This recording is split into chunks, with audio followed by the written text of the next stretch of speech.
Bonjour, bienvenue à Culture du Royaume, ici Régent Cloutier.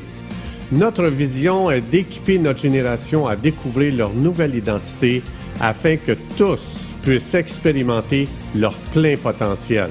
Pour en savoir plus, visitez notre site internet à cultureduroyaume.com. Bonne écoute!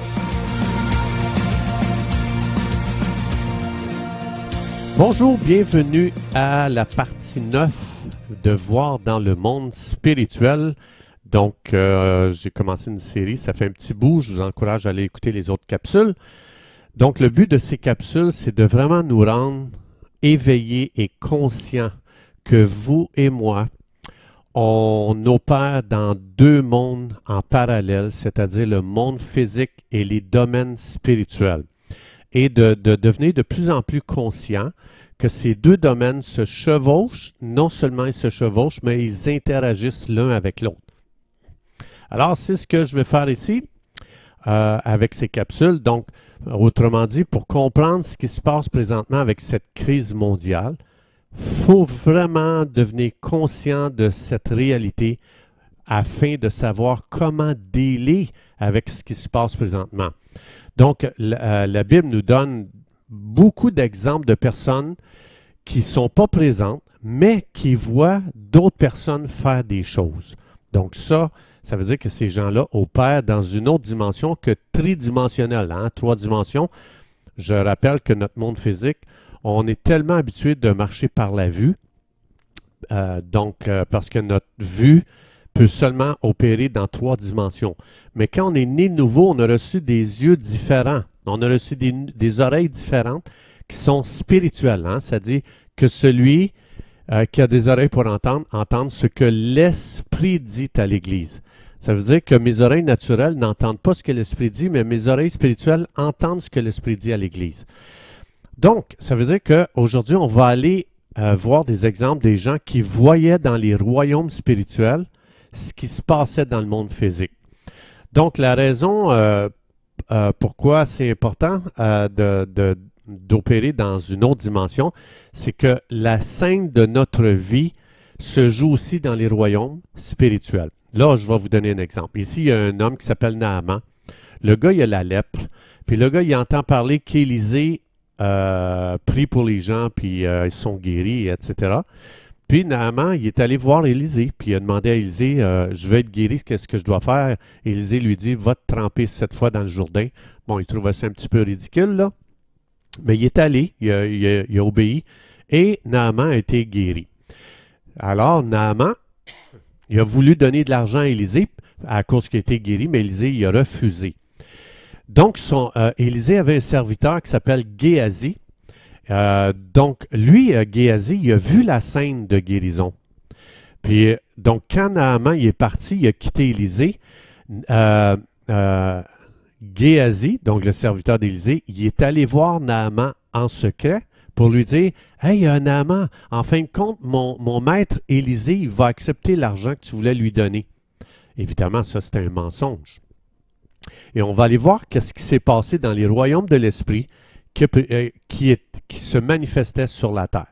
Donc, Élisée, il va dire à Géasi, il l'a vu, Élisée va lui expliquer, il dit, mon esprit était avec toi quand tu as posé ce geste de corruption. On va voir ça ici, je vais aller voir dans 2 Rois, chapitre 5, versets 26 et 27, ça dit, mais Élisée dit à son serviteur Géasi, mon esprit n'était pas absent lorsque cet homme a quitté son char pour venir à ta rencontre. Donc, il est Naaman.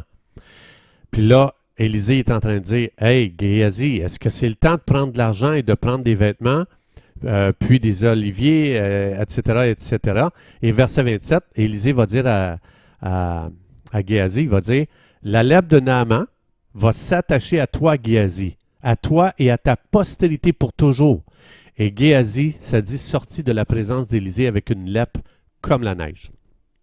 Alors la lèpre de Naaman a été transférée à Géasi. Il faut savoir que tout ce que je fais de bien ou que je fais de corrompu, ça se voit dans les royaumes spirituels. Ça, faut vraiment, c'est ce qu'on voit ici. Géasi n'agissait pas seulement dans un monde à 3 dimensions, il agissait dans un monde multidimensionnel. C'est pour ça qu'Élisée il a pu dire « Mon esprit te voyait faire ». Donc, ça veut dire, il n'y a rien de notre vie sur terre qui est caché dans les royaumes de l'esprit. Ça veut dire qu'on ne vit pas juste sur la terre, on ne vit pas juste dans un monde physique à 3 dimensions, ça va bien au-delà de ça. Ça veut dire que je vis dans un monde multidimensionnel parce que j'ai un corps, j'ai une âme et j'ai un esprit aussi. Donc, c'est pour ça que la foi nous dit, la foi et les dons spirituels nous donnent accès aux dimensions multidimensionnelles des royaumes de l'esprit, pareil comme Élisée. Donc, ça veut dire que les dons spirituels nous permettent de voir dans les dimensions multidimensionnelles et c'est pour ça qu'il y a des croyants qui savent ce qui se passe de corrompu dans notre monde, qui est caché complètement aux yeux physiques, mais qui est vu avec des yeux spirituels. Donc, ces gens-là, les chrétiens qui voient dans les royaumes de l'esprit, en général, c'est des très grands intercesseurs. Et Dieu va les utiliser pour intercéder, prier, déclarer, décréter, lier, délier. Donc, c'est important parce que si Dieu ne nous montre pas juste ça pour aller voir les gens, pour les faire vivre dans la honte. Dieu nous montre ces choses dans les dimensions multidimensionnelles pour savoir comment prier, intercéder et lier dans le monde spirituel et délier aussi. Donc, on s'imagine, imaginons qu'Élisée aurait vécu dans la dimension tridimensionnelle, mais qui aurait laissé faire Géasi continuer à poser des gestes de corruption. Qu'est-ce qui serait arrivé? La corruption se répandrait de plus en plus, right? Mais Élisée, il a stoppé ça. Donc, pourquoi? Parce qu'il a vu dans le monde multidimensionnel. Pourquoi pensez-vous que présentement, je ne sais pas si vous êtes au courant, mais présentement, les autorités sont exposées à des actes de corruption qu'ils commettent d'une façon qu'on n'a jamais vue encore. Pourquoi pensez-vous que Dieu nous dit qu'on a reçu de lui l'autorité de lier et délier? C'est pour faire comme Élisée, pour freiner le mal, freiner la corruption, la détruire et délier le royaume de Dieu dans plusieurs endroits dans ce monde. Donc ici, on a vu qu'Élisée a stoppé la corruption dans sa sphère d'influence. Chacun d'entre nous, on a des sphères d'influence. Comme je disais aujourd'hui, à chaque jour, la corruption est exposée publiquement, la corruption qui vient des plus hautes sphères du gouvernement sont de plus en plus exposées, sont de plus en plus amenées en cours pour être jugées. On a vu ça dans la manifestation le 1er juillet à Ottawa. Il y a un avocat qui expliquait justement qu'il amenait des hautes autorités en cours à cause qui faisait du trafic d'enfants. Donc, on expose le trafic d'enfants, pas juste ici au Canada, on l'expose aussi aux États-Unis. Présentement, il y a des gens qui se lèvent et qui ont des preuves à l'appui du trafic d'enfants pratiqué par des gens qui sont très, très haut placés au gouvernement. Donc, et ces gens-là vont être traînés en cours et ils vont être jugés. Donc, on pourrait dire, n'oubliez pas qu'on est, comme ça dit, les fils, je me souviens plus là, ça va me revenir tantôt, là, je l'ai un petit peu plus loin dans mon texte, mais ça dit que eux autres, Issachar, les fils d'Issachar pouvaient discerner les temps et les saisons. Si vous êtes à l'écoute, on réalise qu'on est dans une saison géasitique. Hein? Géasi qui était corrompu, qui a demandé de l'argent à Naaman. Élisée l'a vu, puis Élisée a traité la corruption. On est dans une saison géasitique. Donc, ça veut dire que la corruption est exposée, pareil comme dans le temps de Géasi. Donc, il y a des Élysées que le Saint-Esprit lève présentement qui vont exposer, qui vont juger ces pratiques parce que ça détruit la vie des enfants. Écoutez, c'est du trafic humain. C'est du trafic d'enfants. Et ça, c'est pour des pratiques perverses de la part des gens très élevés dans les hautes sphères d'autorité de ce monde. Et ça offense Dieu et c'est pour ça qu'on ne peut pas se fermer les yeux et ignorer ces choses-là. Comme je disais tantôt, on est des fils d'Issachar. nous avons le Saint-Esprit pour discerner la saison dans laquelle nous sommes. Et donc, ça veut dire si le Saint-Esprit est en train d'exposer la corruption des gens haut placés, il faut savoir comment se comporter. Donc, c'est pour ça que Dieu nous a donné l'autorité spirituelle de lier et délier dans les sphères de l'esprit. Donc, oui, je sais qu'il y en a qui se ferment les yeux, il y en a qui préfèrent ignorer ce qui se passe, mais il y a des Élysées qui sont réveillés spirituellement, sont très concernés par les Géasi de notre génération, les Géasi corrompus, et ces gens-là s'impliquent pour faire tomber la corruption. Donc, évidemment, ce n'est pas suffisant de faire tomber la corruption. On est là pour répandre le royaume de Dieu. Mais Élisée, il a fait tomber la corruption dans sa sphère à lui.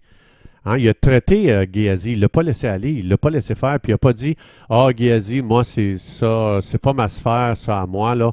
Moi, je suis là pour répandre le royaume de Dieu. » Non, Élisée, il a dealé avec la corruption. Il a dealé avec l'esprit de corruption et il l'a amené en jugement. Donc, il a dit, tu vas être pris de la lèpre de Naaman, toi et toute ta lignée après toi. Donc, Élisée n'a pas utilisé une stratégie humaine, juste à 3 dimensions pour dealer avec ça. Il a utilisé une stratégie spirituelle. Il a lié l'esprit de corruption et puis il l'a jugé. Et puis, donc, il a délié un esprit de droiture et de justice dans son monde à lui, dans sa sphère d'influence à lui. Donc, pourquoi est-ce qu'il a fait ça? Bien, parce qu'on marche dans 2 dimensions. Et comme j'expliquais, ces 2 dimensions-là se chevauchent et y interagissent entre elles. Donc, la Bible dit que nous aussi, on a reçu une autorité spirituelle pour paralyser l'activité du royaume des ténèbres.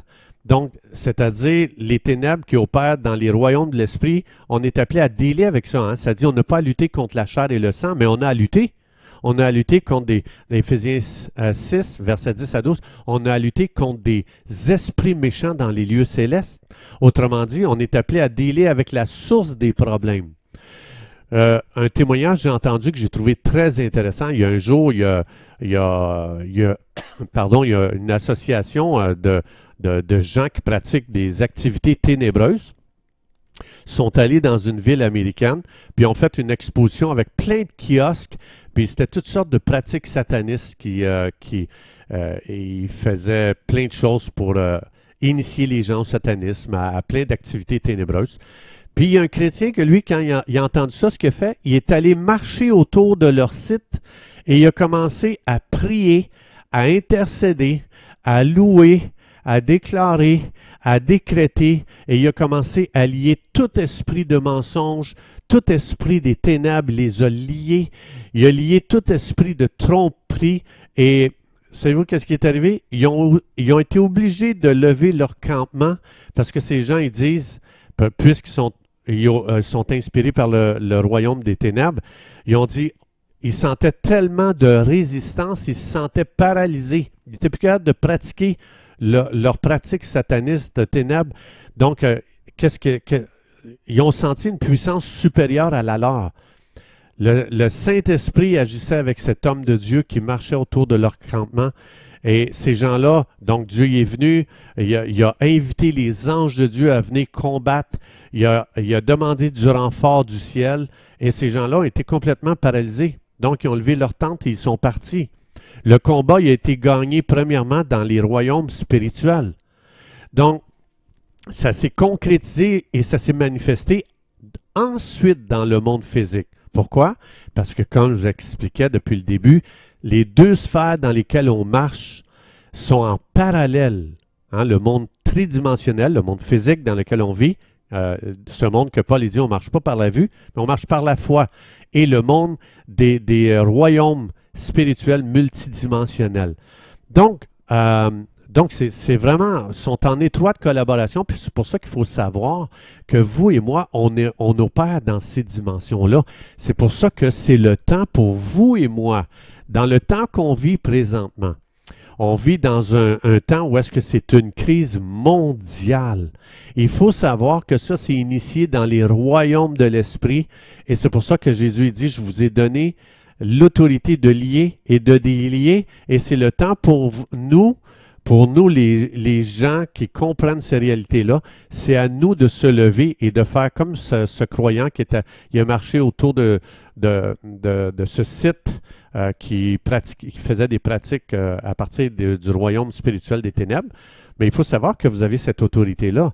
Donc, on a reçu cette autorité-là, puis présentement, c'est complètement une activité des ténèbres qui jette notre monde dans la peur. Donc, c'est le temps pour nous de faire des marches pour lier ces esprits-là et de faire des marches pour délier les anges, délier l'esprit de paix, délier l'esprit de, je ne sais pas moi, de ce que le Saint-Esprit va vous mettre à cœur. Vous êtes important, vous avez un rôle à jouer, vous êtes l'Élysée de notre génération. Parce qu'il y a des Géasi aussi dans notre génération, des gens qui promouvoient la corruption, des gens qui opèrent en collaboration avec le royaume des ténèbres.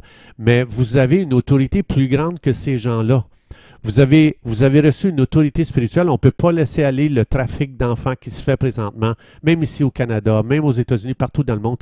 Donc, quand on est conscient de ça, il faut, vous et moi, faire des marches pour lier ces choses-là. Lier tout comme Élisée, de vraiment juger dans le monde de l'esprit les Géasi corrompus qui causent tellement de dommages et qui détruisent tellement de vies. Donc, on doit être des Élysées qui amènent un nettoyage dans notre sphère d'influence, qui amènent un nettoyage dans notre génération. On ne peut pas se fermer les yeux, on ne peut pas laisser aller. Aujourd'hui, je prononce sur vous qui écoutez une onction d'Élysée, une onction de voir dans le royaume de l'Esprit, de voir qu'est-ce qui se passe. Je déclare sur vous une onction des fils d'Issachar pour que vous compreniez dans quelle saison nous sommes. Qu'est-ce que l'Esprit de Dieu fait aujourd'hui? Quelle est votre implication? À quoi Dieu vous invite pour vous joindre à lui, loin du Saint-Esprit, de vous joindre à toutes les armées angéliques qui présentement sont à l'œuvre pour installer le royaume de Dieu sur la terre. Je déclare cette onction sur votre vie, vous qui écoutez, et je déclare que vous allez faire la différence comme Élisée. Je déclare que vous êtes concernés et que le Saint-Esprit vous donne une sagesse extraordinaire et surnaturelle, une stratégie comme Néhémie, une stratégie divine pour réparer, pour construire, pour bénir, pour relever, pour encourager, pour libérer, pour guérir et pour restaurer. Je le déclare dans le nom de Jésus. Chers amis, merci d'avoir été des nôtres. Soyez bénis abondamment et à la prochaine.